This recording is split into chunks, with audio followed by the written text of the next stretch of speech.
ele será lançado no inferno eternamente por causa desse único pecado.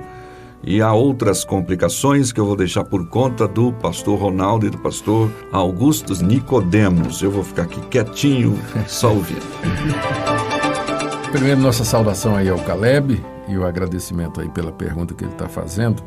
Caleb, a notícia ou a informação, né, no site católico está refletindo a teologia da Igreja Católica Romana, que é diferente, não é? Bastante diferente da teologia protestante, particularmente da teologia reformada. E eu detectei, não sei se eu estou correto completamente nisso, precisaria ter lido o site todo, né? Lá, todo o contexto para ver. Ele não mandou o link, né? Não mandou. Eu teria que ver tudo, mas eu percebo pelo menos 3 aspectos da teologia católica aqui nessa sua informação, e que nós entendemos não batem com o que a Bíblia ensina. Primeiro, o conceito da confissão auricular. A confissão auricular é um dos 7 sacramentos da Igreja Católica. E sacramento na Igreja Católica significa aquele meio pelo qual a pessoa recebe graça real, perdão, ou a coloca ou a introduz num estado de favor diante de Deus, não é? Entre os sacramentos você tem a missa, você tem a extrema-unção, você tem as ordens, o próprio casamento e a confissão auricular, que é aquela confissão que o católico faz regularmente ao padre. O pressuposto é que nessa confissão o padre, em nome da igreja, pode perdoar pecados, né? Em nome da igreja, ele anuncia o perdão de pecados para a pessoa que confessa e até passa uma penalidade ou uma disciplina, alguma coisa que faz com que a pessoa pague por aquilo ali. E isso está na frase, né? Porque ele diz a pessoa que vinha se confessando, né? Tinha confessado todos os pecados, tal, e morre sem ter confessado aquele. Depois de cometer um delito lá. Exatamente. Então, pressupondo então que porque a pessoa tinha confessado aqueles outros pecados, ela estava perdoada, né?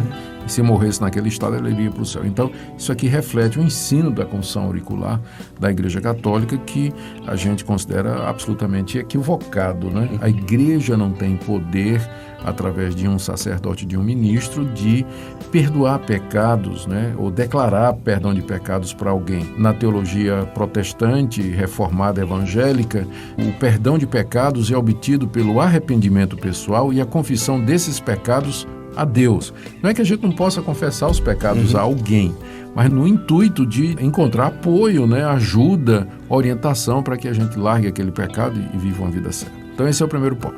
O segundo ponto, que eu acho que reflete a teologia católica ali, e que naturalmente também está errado, né, que quando ele faz a pergunta, o Caleb, será que a pessoa iria para o inferno por ter cometido aquele único pecado?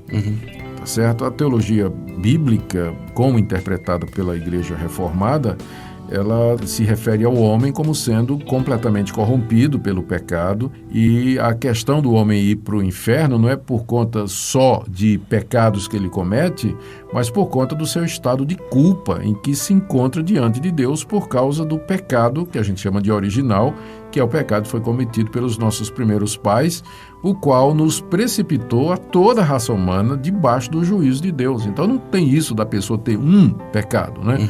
A pessoa é pecadora. Ela vai ser condenada não é porque ela somente cometeu pecados, mas porque ela é pecadora, faz parte de uma raça que está condenada debaixo do juízo de Deus. Então tem esse outro conceito aí que não é um conceito exatamente correto, né? Biblicamente falando. E também, pode ser que eu esteja equivocado, mas parece que quando a pessoa fala do roubo, é do quê? Do pacote de biscoito. Pacote de biscoito, né? O problema não é o pacote de biscoito, mas é que o roubo na Igreja Católica é um dos pecados mortais, né? Capitais, né?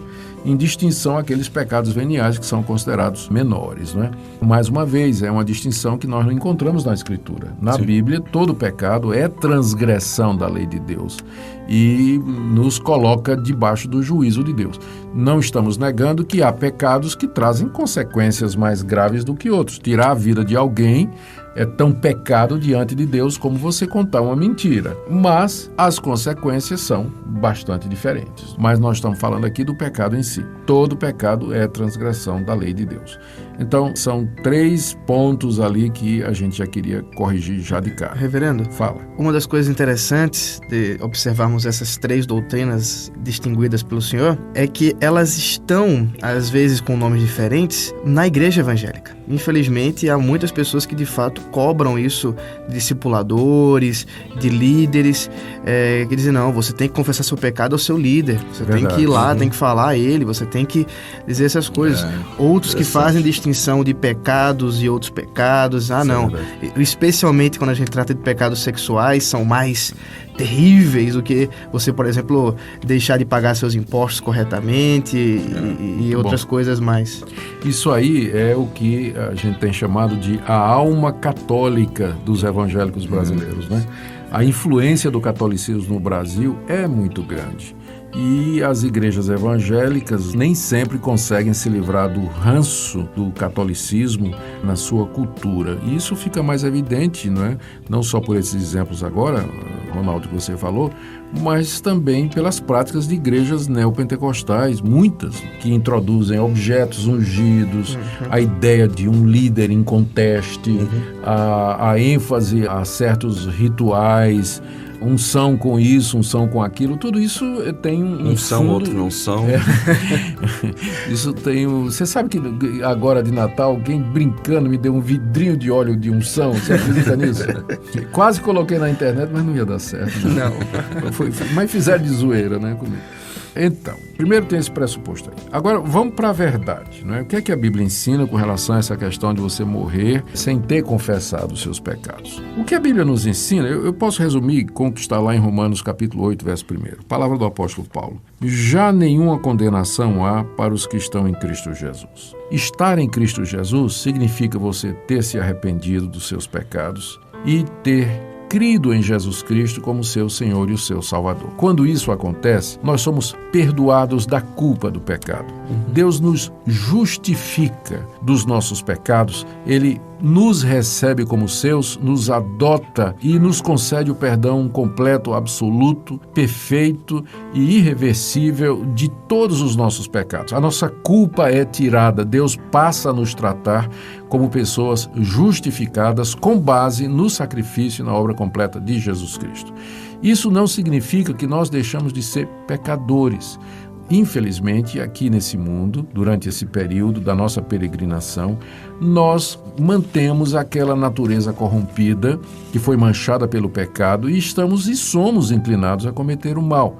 Então, acontece que uma pessoa que já foi perdoada de todos os seus pecados, ela vai experimentar esses pecados aqui nesse mundo, não é? Então, o perdão que Deus nos dá e que nós recebemos, não é, de Deus, ele não é resultado daquela confissão que eu faço.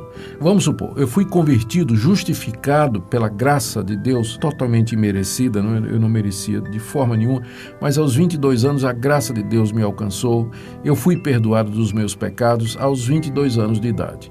Então, quando hoje, aos 62, eu peço perdão a Deus, não é que é um perdão novo, é uma coisa inédita que Deus está me dando agora. Ele já me deu aos 22 anos. Não há condenação para quem está em Cristo Jesus. De forma que a confissão que eu faço a Deus dos meus pecados, 40 anos depois, não é ela que me traz o perdão de Deus, mas essa confissão é feita como um reconhecimento diário da minha dependência de Deus, da minha pecaminosidade, de quanto eu preciso do meu Salvador e de como eu preciso andar diante de Deus. Essa confissão e a consequente experiência de perdão que eu recebo é que me permite andar no Espírito, andar na presença de Deus, andar na luz, ser renovado na esperança da vida eterna, porque já não há mais condenação nenhuma para quem, de uma vez por todas, creu em Jesus como Salvador e foi perdoado dos seus pecados. Agora, é interessante isso, Natsan e Reverendo Ronaldo. Longe de ser um incentivo para viver, então, uma vida de licenciosidade no pecado, isso é um grande incentivo para você procurar uma vida santa. Né? Saber que Deus já lhe perdoou, lhe deu a vida eterna, que você foi justificado. Você não quer o pecado, você quer viver longe dele, você pede a Deus todo dia, não me deixes cair em tentação, mas livra-me do mal. Essa é a oração que brota no coração de todo verdadeiro justificado. Então, vamos voltar agora para a situação que o Caleb falou. Vamos imaginar que um crente verdadeiro, uma pessoa salva, né? Ela foi salva, perdoada em Jesus Cristo. E num momento de fraqueza, qualquer coisa ou outra pode acontecer, ela roubou alguma coisa e foi atropelada. Ela vai para o inferno por conta daquilo ali? Claro que não. Né? Ela foi perdoada já quando ela se converteu a Cristo Jesus. O que aconteceu é que ela não teve a chance de pedir perdão a Deus ou confessar o seu pecado a Deus, mas isso não prejudica a sua redenção e a sua ida ao céu, porque não é dependente de confissão, mas é dependente da justificação que é concedida gratuitamente pela fé em Cristo Jesus, num ponto definitivo, um ponto específico da história da vida do indivíduo. E isso pode acontecer, mas eu penso até assim, né? A pessoa chega no céu e Deus diz assim, você, né, moleque? Né? Você, e logo você aquele fez, biscoito, né? Logo tão aquele ruim. Biscoito, não é? Nem precisa. Não é? Então, exatamente. Mais uma vez, isso não é licença para viver em pecado. Eu acredito, na verdade, que a grande maioria de nós, né, que fomos justificados pela fé e que morremos, né, vamos morrer, ou pode acontecer de morrer num acidente ou de uma forma inesperada, morreu sem ter confessado todos os pecados, né, que nos acontecem e que nos acometem. E aí, nesse caso, pastor Ronaldo, talvez entre aquela questão da tal da extrema-unção, das missas, depois do cara morto, por causa disso, né? Exatamente, para entrar, inclusive, nos pecados que ele não teve condições de arrepender-se ou confessar-se ali antes, para poder falar com o padre, etc. Portanto, nesse caso da extrema-unção, será absolvido o pecador após a morte, a partir daquela programação, aquela liturgia toda que foi feita, né? Então ele poderá passar menos tempo no purgatório por conta dessa absolvição. Por isso que talvez a pergunta aí seja basicamente para levar o leitor, pô, você tem que confessar, ou então depois você tem que ter a missa lá para isso. Né? Eu acho que tem uma história interessante, da história até mesmo da justificação pela fé, no sentido da reforma protestante, que ilustra bem esse caso. Martinho Lutero era um homem depressivo, que sentia-se culpado excessivamente por causa dos seus pecados, a ponto de, quando confessava, o seu confessor dizer para ele, meu amigo, vá pecar antes para poder vir confessar, de tanto que ele sentia mal pelos seus pecados. Quando ele descobriu a doutrina da justificação pela fé, isso lhe foi como um bálsamo à sua alma. Eu acho que isso que coloca as coisas em uma perspectiva mais prática. É que a certeza e a convicção da salvação em Cristo Jesus nos dá uma tranquilidade para a nossa alma, de tal forma que nós não ficamos assim, um dia estamos salvos, outro dia não estamos, um dia não estamos... Não, Deus está conosco e assim podemos viver com Ele para a nossa alegria e a glória dEle. Ficamos por aqui, nosso tempo já foi. Pela graça de Deus, uma boa pergunta e boas respostas aqui. Agradecemos aos nossos comentaristas da ocasião. Amém. Pois não, obrigado, querido ouvinte, nosso abraço para você, Deus o abençoe. Muito obrigado.